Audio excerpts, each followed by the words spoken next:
Thanks for coming. We do this once a month. We call it the Visual Artist Success Workshop. He's heard this so many times, he could say it himself. We really, really enjoy roundtable conversations. We're going to move away the chairs because this isn't interactive. I promised Scott he didn't have to talk much. He just had to facilitate and keep some kind of an outline going. Anyway, my husband wanted to be an artist. And so as a marketeer, I said, well, then you should go and show your stuff where the art buyers are. And he said, well, I don't want to put up that tent and stand there in the heat and smile at people who don't want to talk to me. And I said, yeah, well, if you want to be an artist, you have to go to where the art shows are.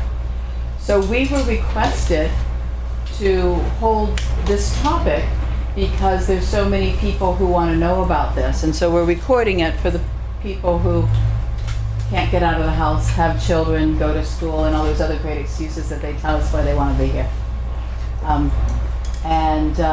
Like I said, this is not a Scott's going to talk to you thing, although he will speak.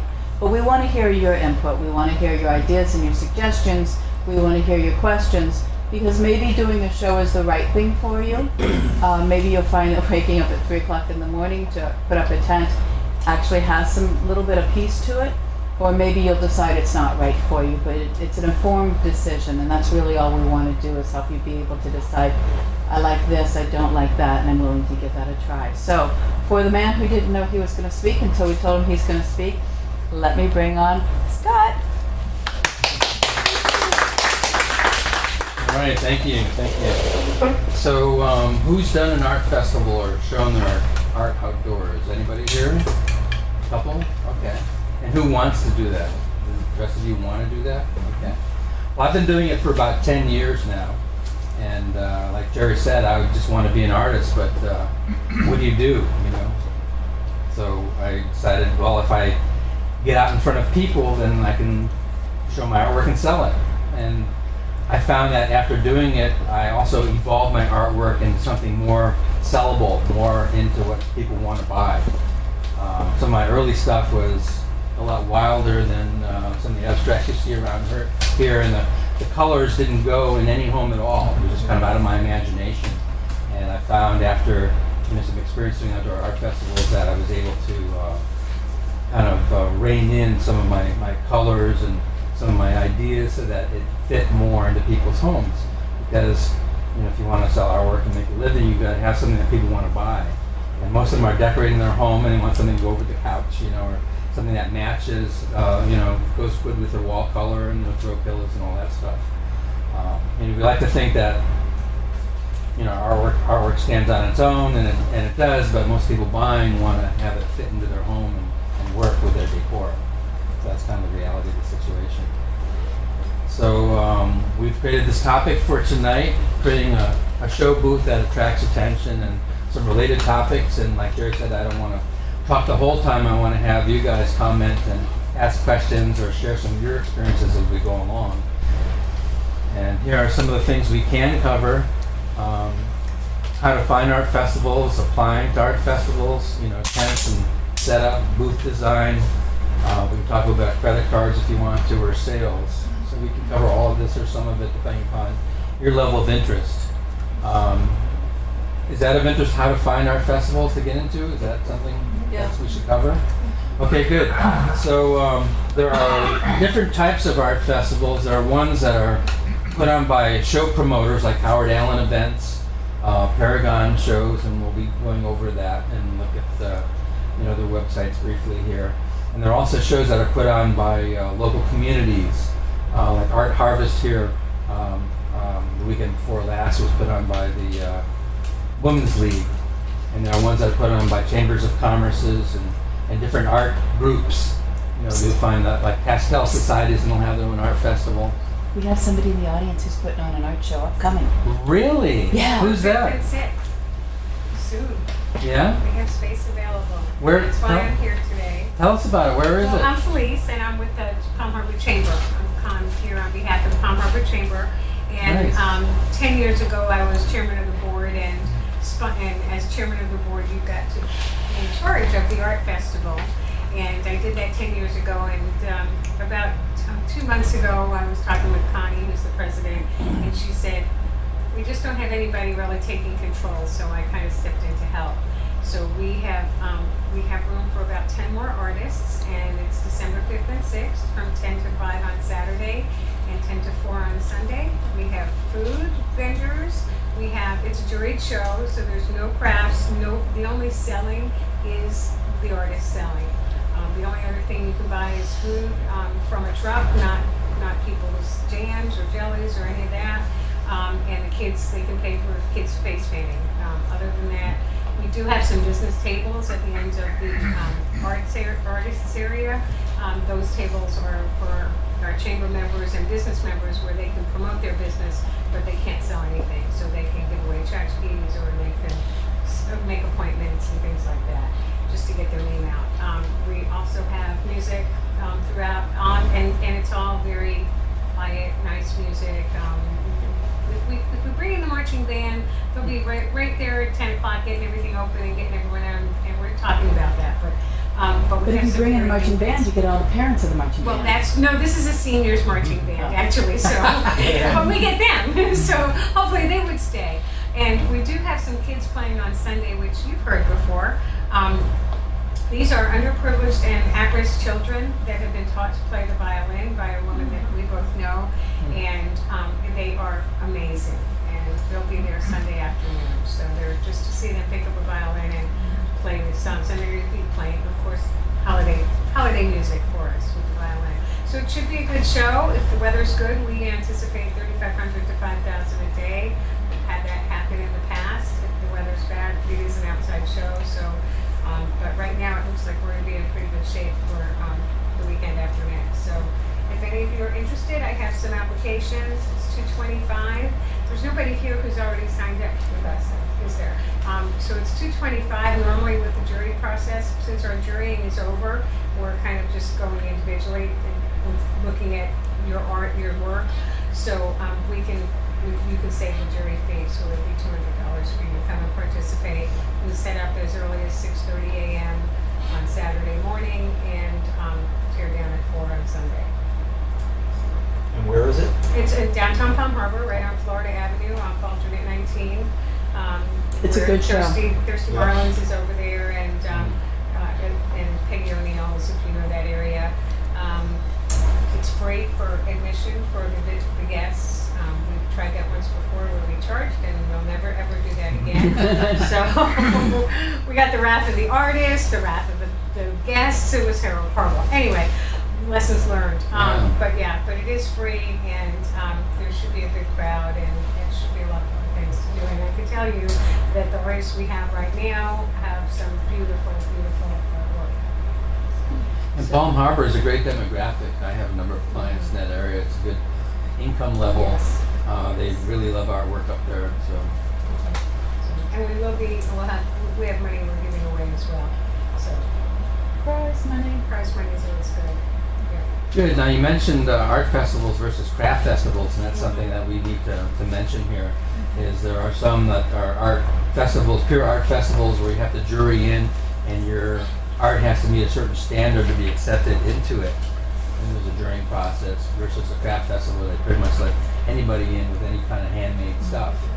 So what's interesting about that though is some of the fine artists are finding that if they go to a craft festival, they may be one of only a couple of fine artists, and they'll actually do well there.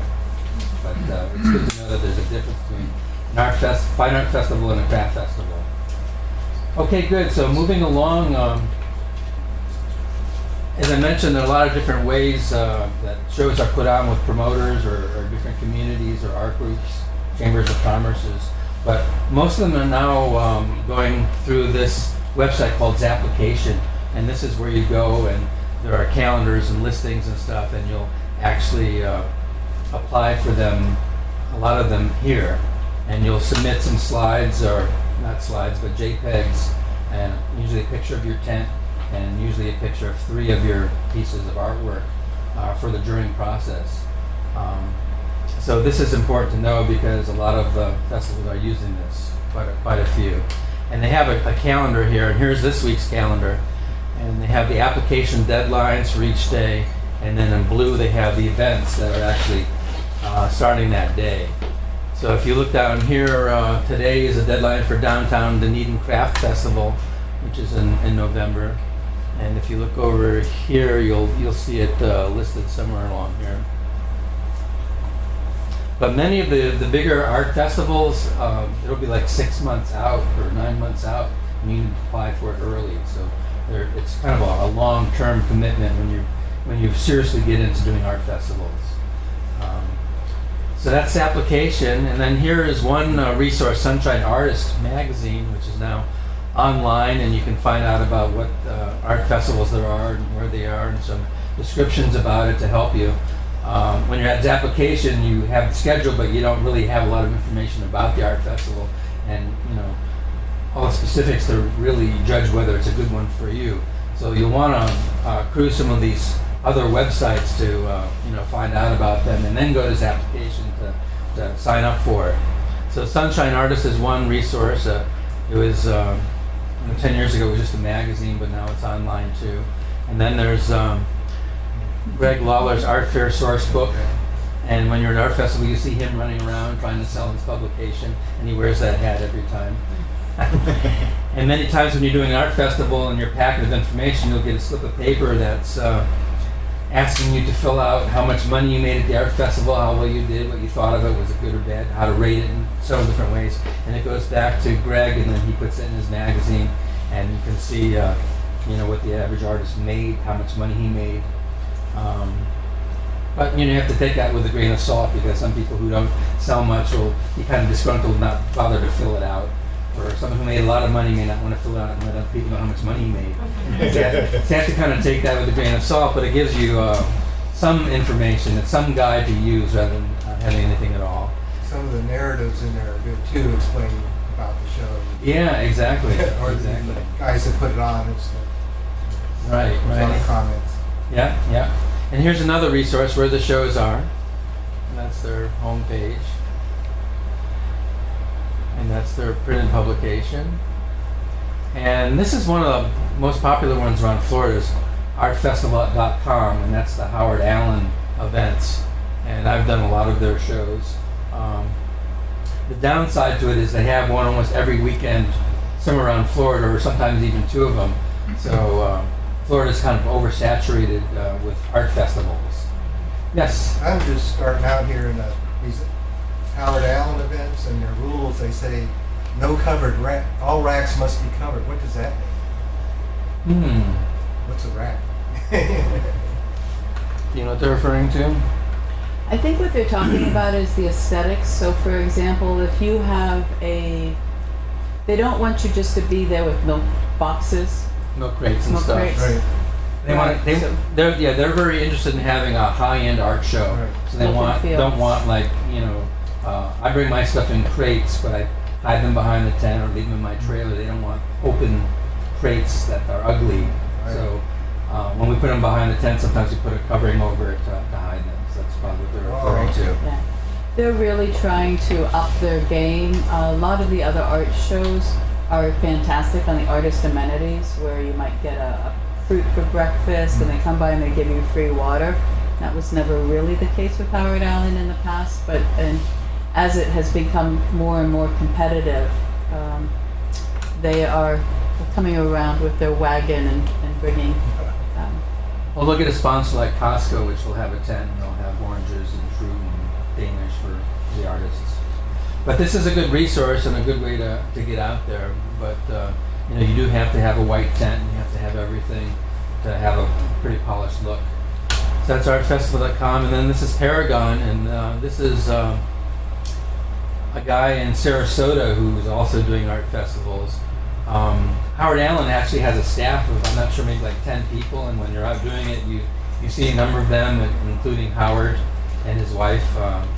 But at the Paragon shows, it's only one guy, so you never see anybody the whole time. So it's kind of a different feel. With Howard Allen, you feel like you're part of the family and that sort of thing.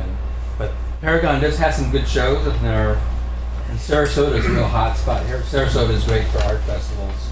A lot of the artists will do anything they can to get to Sarasota because there's a lot of money there and a lot of people who enjoy artwork.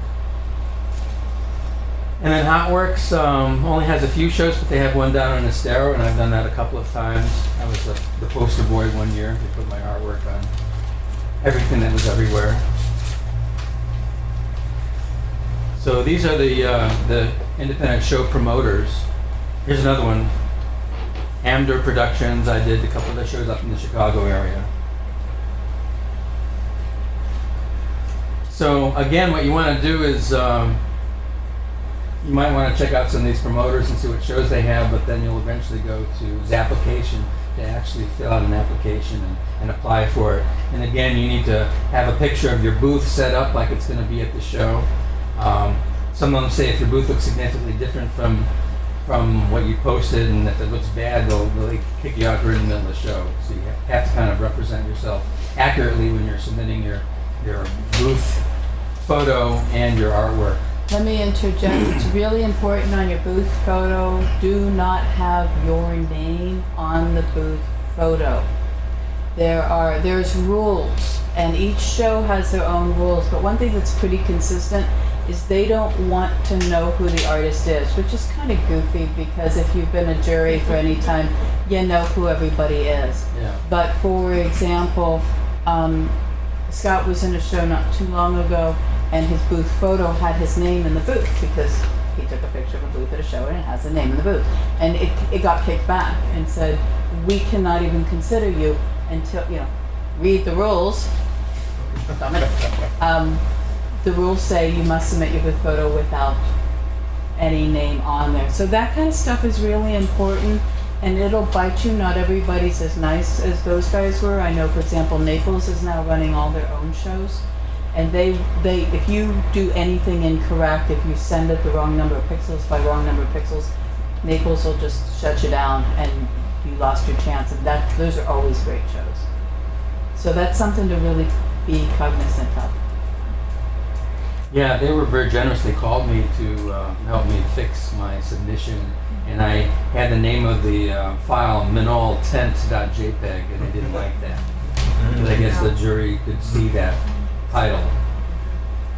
So they wanted to be anonymous when they're evaluating Can I it. ask you, did you resubmit it without the name and then were you accepted? Yes. Okay, so I mean it's not like Yeah, they were kind of Done generous, and around. they knew me and they wanted me in the show, so they gave me several attempts to fix it. okay. First I took out No. my sign, like Jerry said, then I had to rename the file, so we went through a couple of times. But you do need to follow the rules, and I've actually judged some art competitions, and I had named one piece for second place, and it got rejected because the artist didn't fill out the title correctly, and the administrative work was not done right at all. And so they just got ejected out of the show, and that was my second place selection. And so I know myself and other artists like to be kind of loose with the way they do things, but when you're applying for these shows and other things, you need to be very conscious of the rules and try to follow them. All right, good. So now we're going to move on to talking about, are there any questions at this point? Yeah. Can I mention some of the other little shows that Yeah, are around here? please. Uh-huh. There's an organization called Creative Artists Guild, and it's $25 to join that. And then they have shows in Pioneer Park, so you don't need the white tent. All you need to be is juried into this organization, and then for $25 you can set up your table, and it's advertised. And so if you've never done a show before and you want to try something locally, then they have that every month. And where's that? In Pioneer Park. Where's that? It's in Eden, right on Main Street. So it's called Creative Artists Guild. And Clearwater has a show the second Saturday of each month, and they now have a waiting list. And these guys went down this past Saturday, and it was mobbed. yeah, in that little Cleveland Super Street. cute, and people. Yeah, the marina. The thing that here's something people don't think about when you're visiting a show, because if the world were perfect, you would go and you'd walk a show before you decided whether you wanted to participate. Walk and see how many people are carrying things in their hands, and be aware of how many big things are being carried. That will let you know. If you want, we can move chairs around so people can see people And easier. Crystal Beach is also having a local show, I think, next month. So It's not juried, it's not because it's so low. But it's all very local artists. They Yeah. do photography, pottery, oils, pastels, acrylics. Now I don't know what the else. shows that you're referencing are not necessarily the white tent shows, but more They're- just the table. They're the table shows, they're not Yeah. white tent at all. So do you want to share what happened to you a couple weeks ago? Well, And we'll get to that later, but very briefly. So I was there last 2 weeks ago, and that big storm that came through Dunedin came through, and it was windy, and it was flash rain, and I had my tarps over my work, and they blew off, and the work fell over onto the ground, which was muddy, and I lost about 80% of my inventory. So there are advantages and disadvantages to doing this.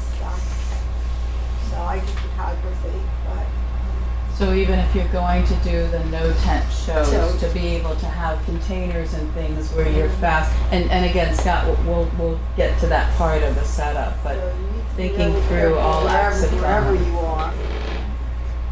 But it's a very good point that if you're doing your first show, you might want to get into one of these smaller shows where there's a lower risk. You're not paying as much money to get into it. You may not have the big crowds or quite as much sales, but you'll have the experience of talking to people, talking about your artwork, collecting money.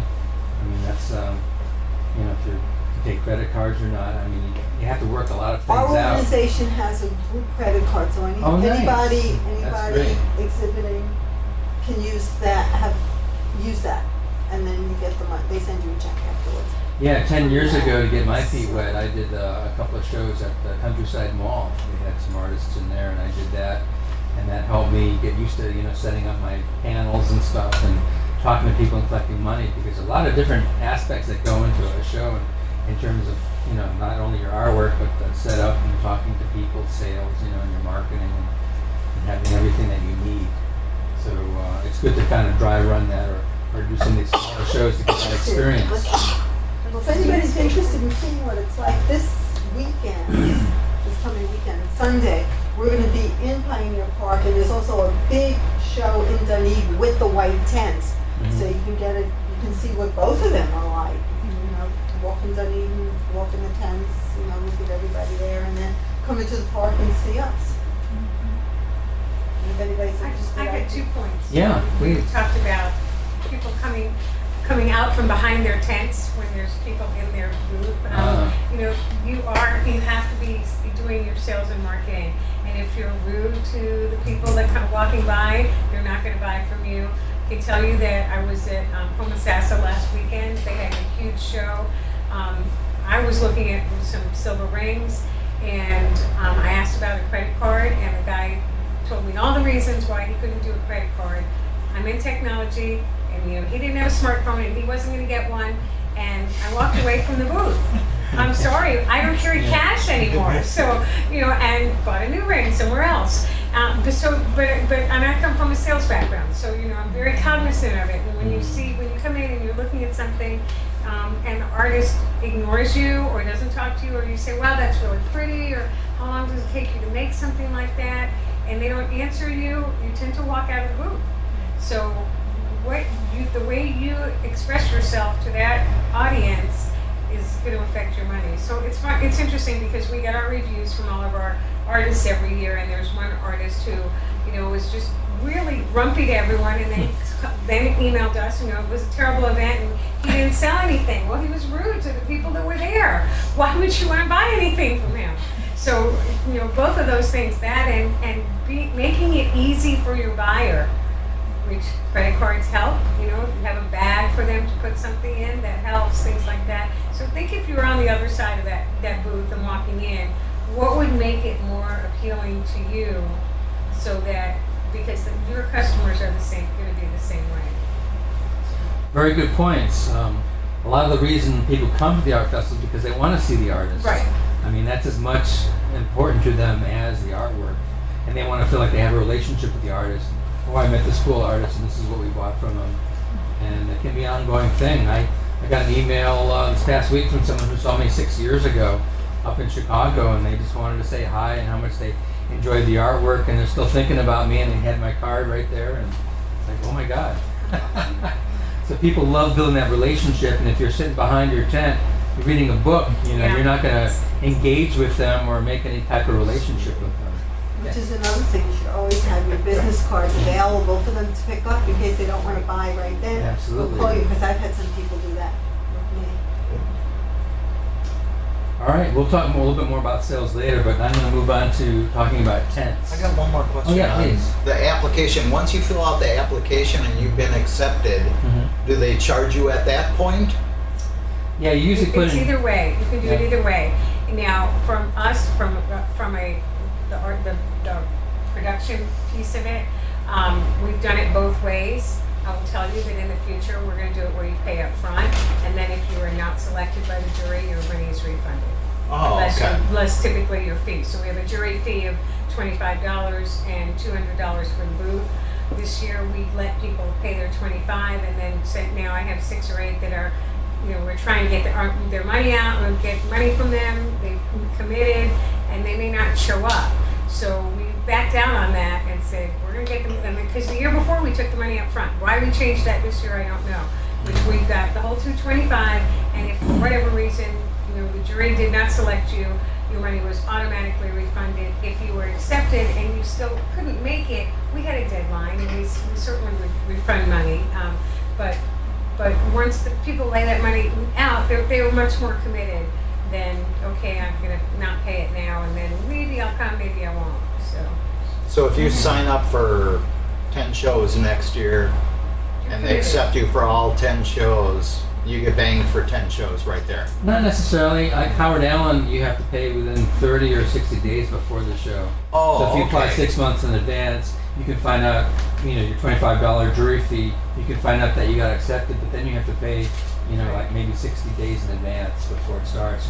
And if you don't, then they charge you an extra $50. Yes? Yes, how many pieces can you have in a booth? In your booth? As many as you want. Depends on the Usually size, there's right? no limit, but you have usually a 10 foot by 10 foot space, and most people put a 10 in there and they configure it different ways, but you can fit whatever you can fit in there. And what I do personally is I have these big crates on wheels, and I have extra inventory in my crates. So if I sell stuff off the wall, I can replace it with another piece. Plus it depends on if you have an end booth, right? Yeah, if you have You an can end show booth, on the sides you or... can have extra sides, yeah. And oftentimes you pay extra to have an end booth. But Right. that gives you 33% more space to show, which is very valuable. Plus the people walking down the street being able to see you. He's going to show some different setups of Bruce. So yeah, here we go. We're going to talk about tents now. Easy up tents are very inexpensive, but they're easy up and they're easy down. They're the first ones that blow away. And when I've been to Virginia Beach, there are always like 2 or 3 easy ups that go flying away.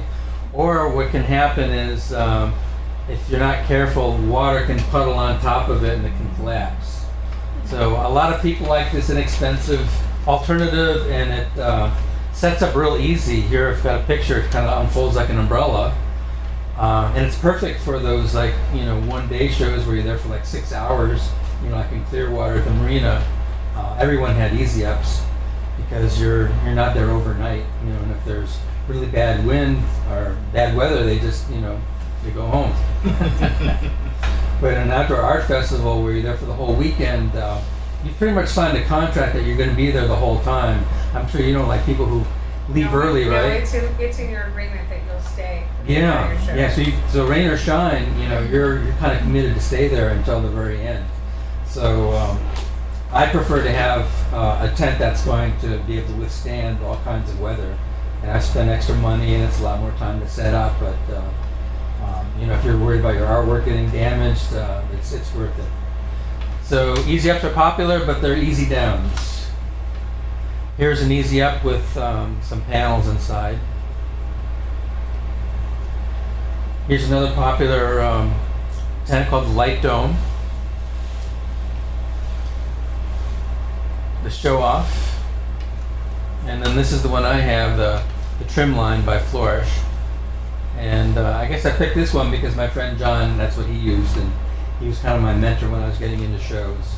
And it's a very, very sturdy tent. all the hardware for the tent weighs 225 pounds. And then I put my wall panels, and that's another 150 pounds. And then I put weights to weight it down, that's another 120 pounds. And you've got a pretty rigid structure that's heavily weighted, and I can also, run guy lines, put stakes in the ground. I'm expecting, high winds. Yes? Do you put that flourish up by yourself? Yes, I do. Because I just started and I got Easy up, one of their professional models, but it's, it would blow over. I'm worried about the weatherproofing on it. Yeah. It's got flourish mesh panels, but I don't know. I just didn't know if I could handle that Trimline the flourish by myself. Yeah, I'm going to show you my setup and each step of setting up my tent. And it's a lot of work, but it's the most stable tent that I've seen. How long does it take you? Well, setting up the tent and all my artwork takes me by myself 3 hours. So we'll go through the slides and I'll show you my setup. Before we do that, these are the pro panel walls that I have in my tent, and I chose a dark gray. And I like the dark gray because the artwork pops out. I have very, very colorful artwork. Although some very successful artists use the beige because it looks like your walls in people's homes. So you're kind of simulating the home look, which is also a good way, although the beige can get dirty faster. But these are, it's a little pricey. I think I spent about $1,000 on my walls, on my setup. And then I got the extender panels to make it even higher. Two things. First of all, having him set it up by himself keeps us from having to pay for a gym membership. I say that every time, yeah. Obviously, Craigslist, there's people who gently, I'll say, age out of the art festival experience. The other thing that's good to know is that there's a lot of show promoters that will provide tents and tents for rents. And there's, if you have your own tent, you can always hire somebody. There's always at every show people who will walk around and say, hey buddy, do you need help? There are show promoters where you can rent a tent and you show up and it's already there for you. Tents for events. Tents for events, numeral 4. So there's always those kinds of options as well. So, in addition to an alternative to the pro panels is you can use these grid panels. I don't think they look as nice, but they're affordable and they're very workable. And by the way, you can use either one of these at other situations, like if you have a opportunity to show indoors, you can bring your pro panels or your grids and set up. I've got some of my pro panels in the back area, extra ones that I have that I'm just using as display walls. So they're good for more than just the tent shows. You can use them in other venues and other situations. So this was Art Harvest just 2 weekends ago, and there's my trailer in the back with the water bottle on the wheel. The fender's missing because I had a blowout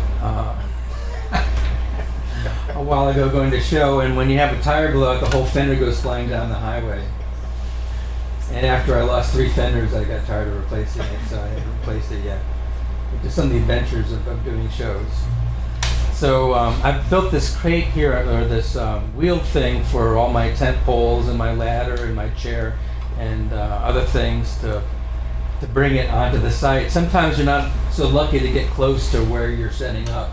You can sometimes be like a city block away and you have to wheel all your stuff over there or carry it. And when I was doing my first shows, it took me 21 trips to unload the rental trailer that I had. Then I got smart and I built this thing. So I can put everything on it, and I can unload everything there and go back and get my wall panels to put all my wall panels on that thing and wheel it there. So I can get to where I want in a few trips now. And inside the trailer in the back here, I've got, it's dark, but I've got one of my crates here. I've got 3 large crates on wheels, which I put my artwork in, which makes me feel safe because things aren't going to get dinged. And if I'm at a show and a hurricane comes, I can take the artwork off the walls, put them in the crates, put them in the middle of the tent, and not worry about it getting ruined. Even if the tent blows over, my artwork's still going to be safe. So this is the site, and you've got wooden stakes, and you've got paint marks where the corners of your area are. So, and you've got a lot of the other art setting at the same time, so it's kind of mayhem trying to get in there and getting yourself positioned. So this is the first part of the setup for the canopy. So you can see there's a lot more involved than just doing the umbrella thing with the easy up. But it makes for a very sturdy tent. There's the canopy. And this is the trick, doing it with one person, is you've got this bar that you can stand it up, then you can put the legs in by yourself. So you can do it one person. And then this tent has these side support bars going around to give it additional stability. And then I'm putting up the pro panels. And then see, I've got the extenders to the pro panels, which provides quite a bit more space. It's not percentage-wise a lot more, but enables me to stack artwork, large artwork too high, which, you know, double the height. So in terms of the artwork put up there, so I get a lot more artwork in my booth having a raised tent. The regular panels are 6 foot, correct? I forget what they are, but they're about that tall, about 6 foot, yeah. And then you get another 3 foot or so. Yeah. But then when I extended my tent and raised it up, then I had to get new tent walls that were longer. So I have 2 sets of tent walls now. And those are my shipping crates, you can see, with the handle and the wheels. And voila! It's dark now. And then here's what it looks like during the day. It's good to bring a chair. You're going to be on your feet otherwise from at least 10 a.m. to 5 p.m. It's good to have a chair. You can see my crates in the back behind the tent. And usually they allow that at most art festivals. The canopies that you have over the front and off of the side, is that like part of the tent, or did you add that extra, or where does that come? Those are extra, and they're called awnings. Awnings. And I've got a longer front awning and a smaller, shorter side awning. And it provides shade. People like to have the shade, you know, when they're going in. It looks cooler. It's more inviting for people to come in. And if it rains, you've got some protection. And did you get that from Flourish, or is that something you added all on your own? Yeah, I got them from Flourish. Okay. Yeah, so they're add-ons. Okay. There's the inside. And that little container in the middle is what I keep all my tent flaps in. All the white tent fabric folds up and goes in there, and that's on wheels. And sometimes, depending upon the show, I'll put in there and people can sit on it, or I've got a binder with all my photos of all my pictures, all my artwork in it. So then I have my name and all fine art up there. That's important to have something that immediately makes people recognize who you are. And then I've got my bio. That's pretty important. People like to read something about the artist. You know, who's this guy? What's he doing? Where's he from? You know, the real basic questions. What's his medium? You know, what's his style? What's he trying to accomplish?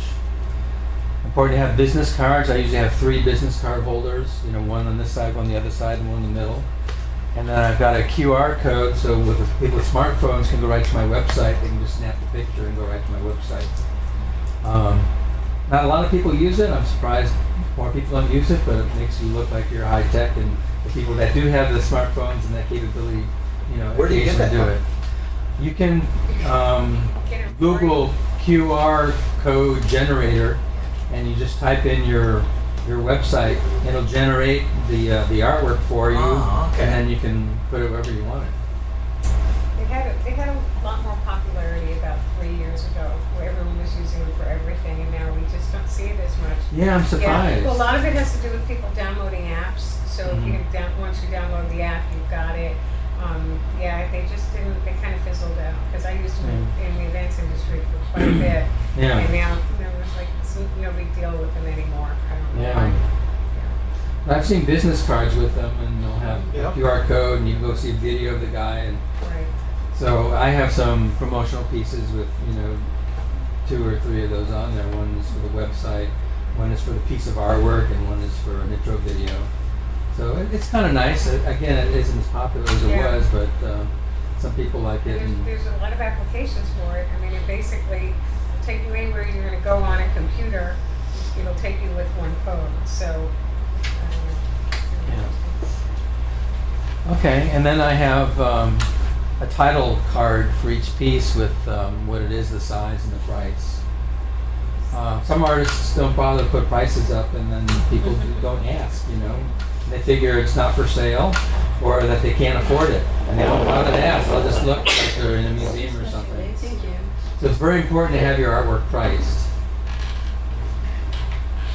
And then a mailing list. And I usually fill out the first line so that people will follow suit and fill out all their information.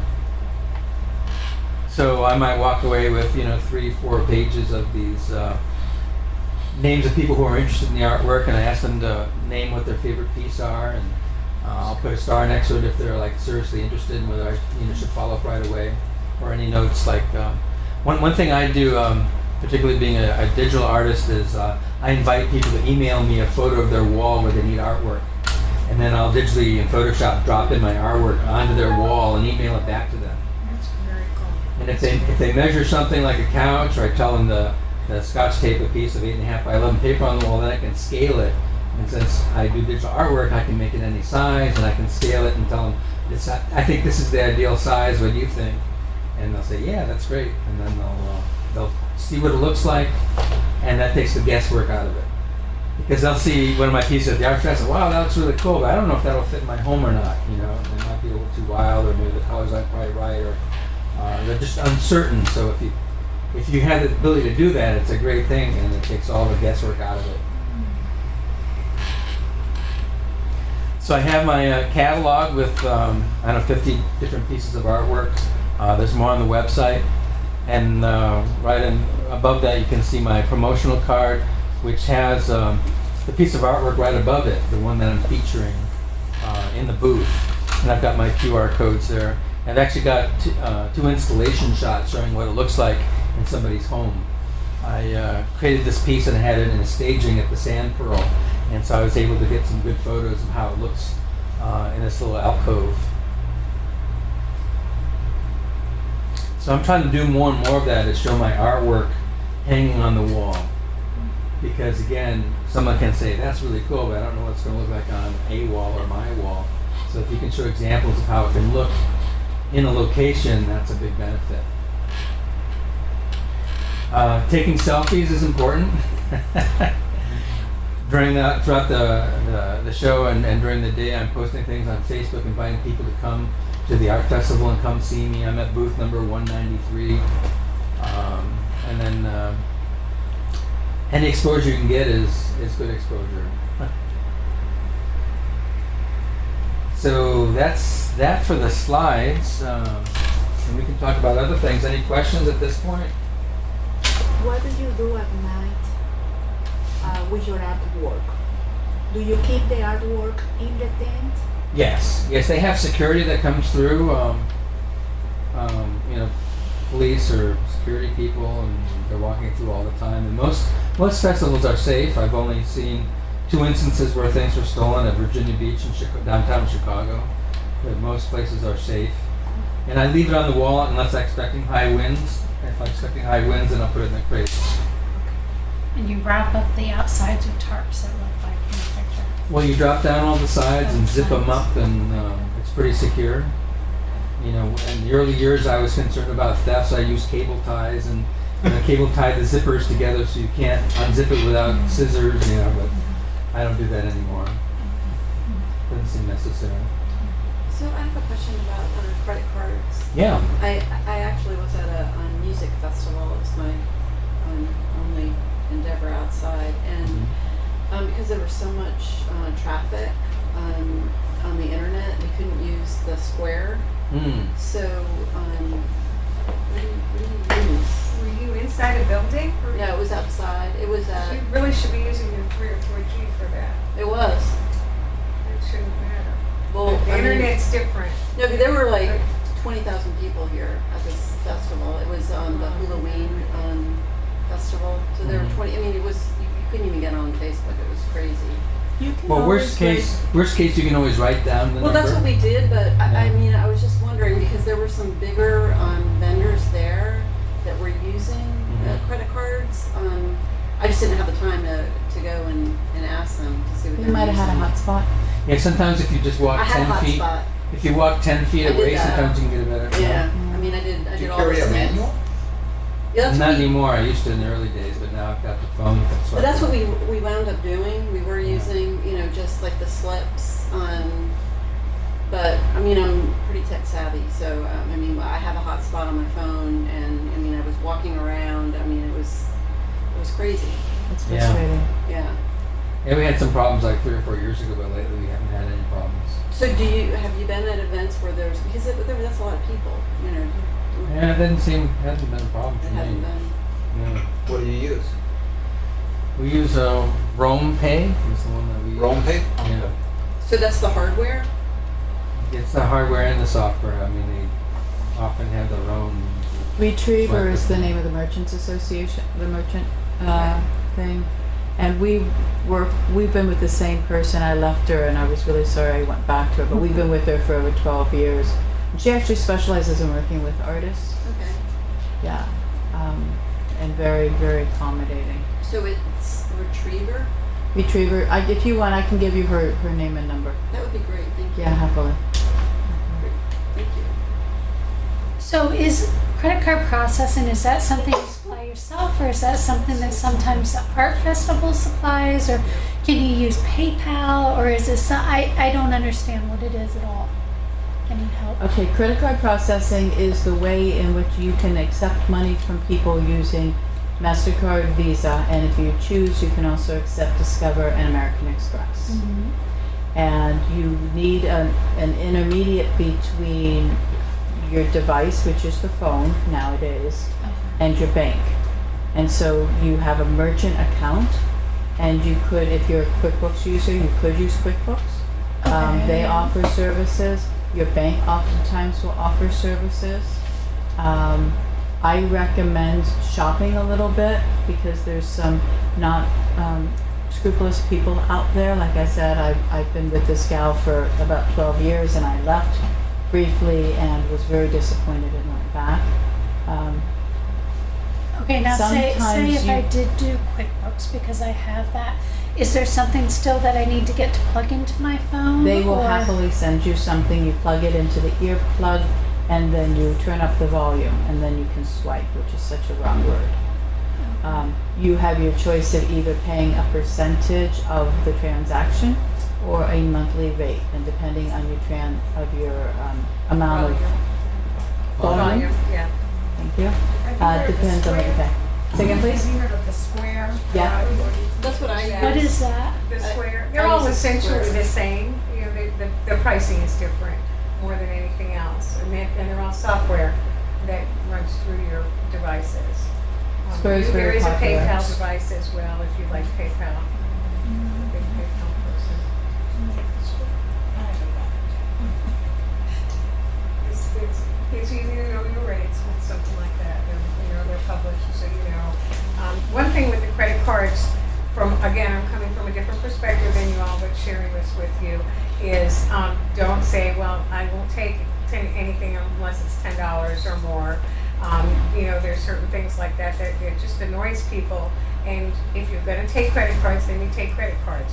You will sell more with credit cards than you will without the credit cards. So that 3% difference really shouldn't be a big deal for you. It shouldn't be a deal breaker because you're going to sell more. That's really how that works. So, and it's a convenience for your clients.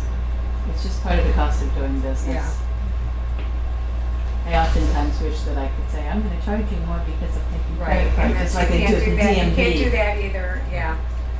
So. Kind of depends on what you sell too, because I've looked at a lot of them, and your transaction fee Right. is different. Right. Yeah. Some have So a it different depends on if you percentage sell, versus a you know, transaction. So if you sell $5 small rings stuff, all day long, you may Absolutely. want a different plan than someone that sells, a larger item. Yeah, Right. you're right, and so that's why you can compare what else is out there. Different plans. Because some places will charge you 25 cents no matter what the amount is plus your percentage, members will take, you don't have to put 25 cents, so as Yeah. to your statement, that's if you're selling $5 stuff and you're putting it on a credit card, you're getting an extra 25 cents off it, so that adds up.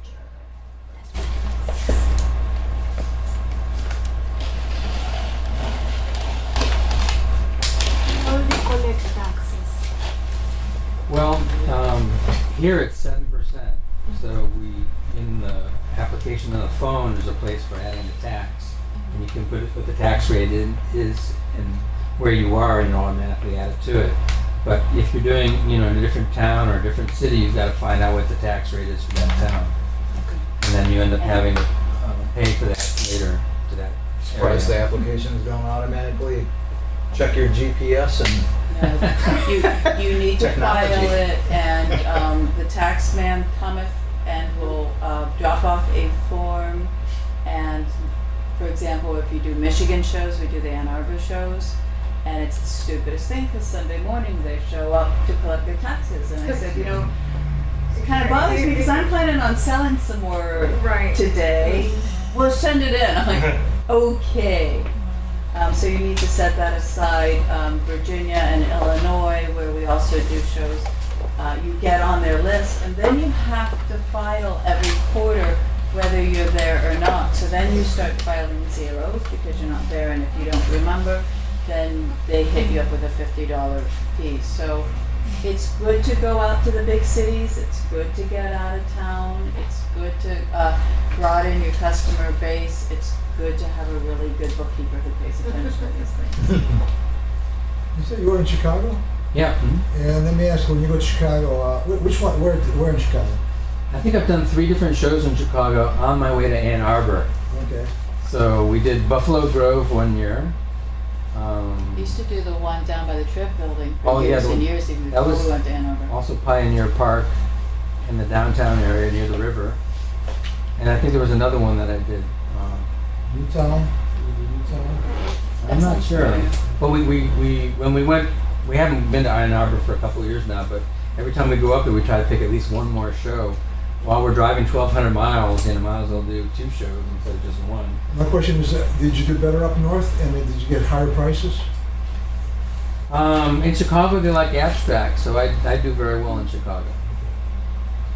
If you had Did you raise your prices? if you had spoonbills, I don't know if they would sell as well in Chicago. It depends upon your work, and you'll find your own demographics. Did you raise your prices at all? Or? No, You didn't. no. The tax rate was 10% in sales tax. Now here's a great sales closing technique. Scott likes to sell triptychs, the 3 panels, and people are intimidated by installation. And I closed more sales by saying, if you buy it today, my husband will install it for you tonight. That makes sales. I wish that would be. You'd have to have a husband. Yes. Although I don't necessarily enjoy that, I get into their home and often find that they need more artwork in other places. look at that bare wall. Tons of add-ons. And I'll take pictures of their other walls needing artwork, and I'll drop them in when I get home or on the road on my laptop and show them some alternatives, and I usually get another sale out of it. So even though I hate doing that, it also helps me to see how my work looks in different people's homes. Yeah. So that's real good feedback. Because sometimes it'll surprise you. Oh, I love this piece, and then you put it in someone's home. Oh, I'm not so sure about that. And you get some wine or d'oeuvres and all that, right? over there? Yeah, there's some benefits. Sometimes they give you dinner or Yeah. treat you nicely.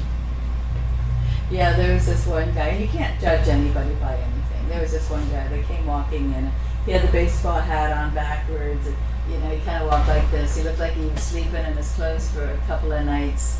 And he picked up some stuff, and we're like, yeah, we're going to deliver this stuff. Well, remember when the Baltimore Colts moved out in the middle of the night? He arranged that whole thing. So the old baseball jacket that he was wearing was actually real. And he used to do, I think he still does, negotiations for, so you don't know. You just don't know when people come in. So it's a good opportunity, not only to. Mhm. see immediately what people think of your artwork, survey people immediately, and it's a great exercise in how people can walk around in their shoes all day long. That brings up a good, important topic is sales, and that's oftentimes a weak point for artists. You know, it's not easy to sell your own artwork. You kind of feel like uncomfortable sometimes, you know, putting a price on your artwork and trying to get more money out of them than you think maybe they can afford and that sort of thing. So, Did you ever have a lecture on pricing your artwork? Mm-hmm. Yeah, you had. Mhm. Ah, I missed that one. We have a lot of our past conversations on our YouTube channel, and so what I'll do is I'll send out an e-blast. We're constantly updating. What is your YouTube channel name? It's For My Favorite Art Place, For my favorite ones. Okay. and we have different sections of it, and one is the Visual Artist Success Workshop. Pierre was the one who gave the one on pricing, and I think it was so long we broke it up into 3 parts. It's 3 parts. Yeah, because it was hefty. Nobody wants to listen to Pierre for an hour and a half. Pierre's wife does. But if you can have someone, like I'm fortunate to have Jerry to help me at many of the art festivals with selling, that's a huge benefit. And then you know, they can be talking to the artist and enjoy that interaction, you know, and then when you get down to the price and they're starting negotiating, they go, Jerry, he wants a discount, you know, and they kind of pass it over to Jerry because, you know, when they start naming lower prices, sometimes I feel a little bit insulted or hurt by that, you know. But And that puts me in a position where it's harder for me to sell. I heard what Flea said, and she's absolutely right. There's so many artists that sit in the back with their heads in their phones or they're reading their novels. And people say, of course I'll talk to everybody, I know. But people say, you know, you're the only people who smile and say hi. So as an artist, I think, and I get how difficult it is to talk to people and to talk about your art, but to be able to get that immediate feedback. I mean, first you have to understand, just because somebody likes it doesn't mean they're going to buy it. But if you say, would it work in your home? What kind of art do you have in your home? What are your favorite colors? Like I said, it's a survey opportunity. How does it price? I find that everybody's walking by and their attention is so, if you just say hi, they'll look at you. And if you can get them to look at you, you can say something like, cute puppy, or just something so they actually then see you. And then you can even engage in a conversation with the art. You can't do that unless they stop and look at you. So if you're stuck there all day anyway, you might as well have fun with yourself and everybody else sits there and try to talk to as many people as you can. Otherwise, you just think about how much your feet hurt. The longer they look at the artwork, the more likely they are to buy. Sure. If you can keep talking to them and keep on going on for like 20 minutes looking at the artwork, then they start falling in love with it, and then they want it and they'll buy it. Like Jerry said, they're kind of like zombie-like looking at 200, 300 tents, and they just come in like just walking with this glazed look on their eyes. But if you start engaging with them and you say, hey, take a look at this piece over here, what do you think about it? What do you see, you know?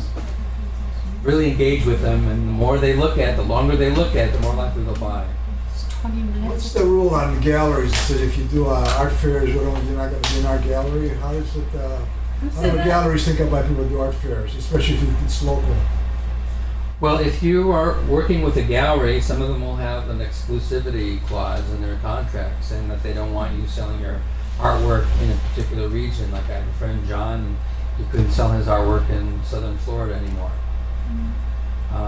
But he decided that he could sell more on his own than the gallery could. So he, you know, once that contract finished up, he stopped doing those types of contracts. And Scott was at a place on Corey Avenue, and we just worked a deal. We said, we're going to be on the streets of Corey Avenue with the art show. It's actually a craft festival, which was nice because we were one of the fewer higher end stuff. And everybody that came to us, we ran them through the gallery.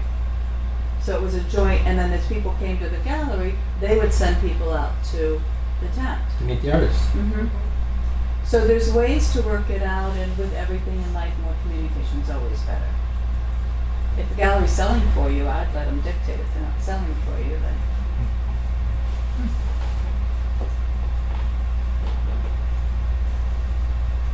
Now you're talking about, I keep talking about feet because feet are really important to me. I don't know if you mentioned or not, but it's great to have a carpet in your booth. Did you mention that? No. didn't Okay, mention so carpet. there's something, we used to get the rolled up bamboo. You get a 10 by 10 for about $110 until we were in lots of floods. But number one, it makes it nice for you and it makes it nice for somebody else. So if you think about the experience, we will encourage people to use our chair. Again, if they're sitting, they'll stay longer. And then if you have a captive audience, I've actually been known to hit people with water guns and furnitures. But part of, remember, they're tired and they're hot too. So chocolate is great as long as it doesn't melt.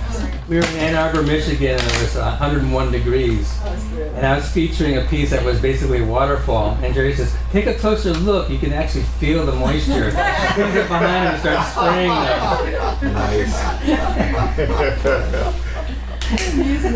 And talking about being on your feet all day, we actually have volunteers that will come and let you go take a break, so you're not, if you want to go sit down and have lunch somewhere, or you just need 15 minutes away.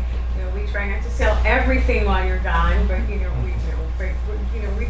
we understand it. It's a long day. It's a long day for us too, but that's what we're there for. So, and most of the shows will do that. They have people where you just take breaks. Yeah. I was going to add, maybe a lot of artists have a little bit smaller pieces for lower price art, so that they look at lecture art, maybe they have a smaller reproduction of it. Depending on the show it is, you might not be allowed to have the smaller open edition. The craft shows you can, but a lot of the fine art shows will not let you have paper prints unless they're signed limited editions. Or you must have the original on the wall. Again, you have to read the rules. There are what we call the booth Nazis that will come by and say, get it out of there. And we've had instances where because we used to sell paper, and we've been, get it out. So, but they allow you clays though? As long as they're signed. So, Either originals or limited editions. Some shows will let you have open editions, which is signed without the number. Again, each show has their own criteria. Well, it's interesting. You'll discover things as you go along. Like we started to go to the higher end art festivals like Coconut Grove and Ann Arbor, where they don't allow you to have smaller pieces. So when we didn't bring them, we actually found that we sold more larger canvases. Because someone might buy a smaller piece and not go for the bigger thing. yeah. Okay. But on the other hand, we did a show like Sunfest, where they had bands and there was a beer drinking crowd. They weren't really the high end art buyer anyway. But at that show, I sold $1,200 of $20, $40 prints. So at that show, that was the You ticket. know your clientele. Yeah, exactly.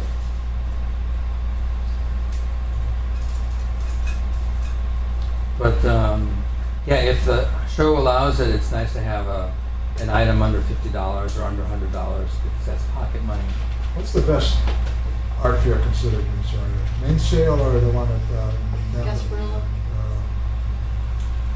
Well, for many years, Coconut Grove was considered in Miami to be the top end art show, and it cost $850 to get into it. And they charge the visitors. And they charge the visitors, I think, $10. I think it's $25 a day. Yeah, and a lot of the artists saw that as the stepping stone to fame. They could get discovered at Coconut Grove. So that's been the biggest one. But in recent years, they've been letting a lot of noisy vendors in like Verizon, and having people dancing and doing performance things, and it's so noisy, it's hard to talk to people. So that show has really gone downhill, in my opinion. And there's other shows around. St. Stephen's is at the exact same time. Yeah. There's What a is couple. that? Well, see, part of what's happening, and for example, a couple weeks ago at Art Harvest Weekend. So we're at Art Harvest up behind the Dunedin Fine Arts Center. And there's a show in Pioneer Park. And there's a show on Main Street. And unfortunately, we live in Paradise. And there's just too many options and too many places to go. And so there's a lot of shows now where there's satellite shows. So Coconut Grove, which was the quintessential show, now St. Stephen's is right next to it. So people that don't get into Coconut Grove are there. Now Howard has a show that exact same weekend within 5-10 minutes of driving. Is that in the fall or the spring? February. February. It's around February 7 to 10-ish. So if you go out to the Miami area, it's great. If you're a buyer or a shopper, you have so many choices and options. If you're a vendor, the pie gets sliced. So between Mainsail and Gasparilla, I did a lot better at Mainsail, but that's just my experience. The other thing too is that every show has its own culture. So interestingly enough, the last year that Scott was at Mainsail, he won an award. So you think, well, if you apply to go back the following year, you get in, right? Hey, I have a ribbon. Mainsail will constantly try to cycle and recycle their different artists to keep it fresh and different. So There's a jury, or they intentionally recycle? Intentionally they reject you, you mean? Yeah, they intentionally want different people there. They have a different show. have you been in Gasparilla? Yeah. So Mainsail is not a blind judge. They know. Members of yeah. And then a lot of it also just depends on your product mix. Mainsail, I also believe that 80% of the years it rains. Yeah, Sharon. I just want to back up to what you said Rough. before I forget about with the carpeting and everything. If you're going to show, it's really important to wear comfortable shoes Yes. and bring sunscreen. Yes. Agreed. It's nice. And water. And water. Art Basel is not around anymore, is it? But the peripheral shows are going on in Miami? Yeah, we just got a thing in the mail about it. It's usually around early December 2nd. Oh, just to say, to see it? Absolutely. Yeah, I was invited to participate in the grand auction one year. And In the Art Basel, or? yeah, at Art Basel, they had, it was at the Ritz-Carlton. And what was the name of the company? Abercrombie and Auctioneers or something.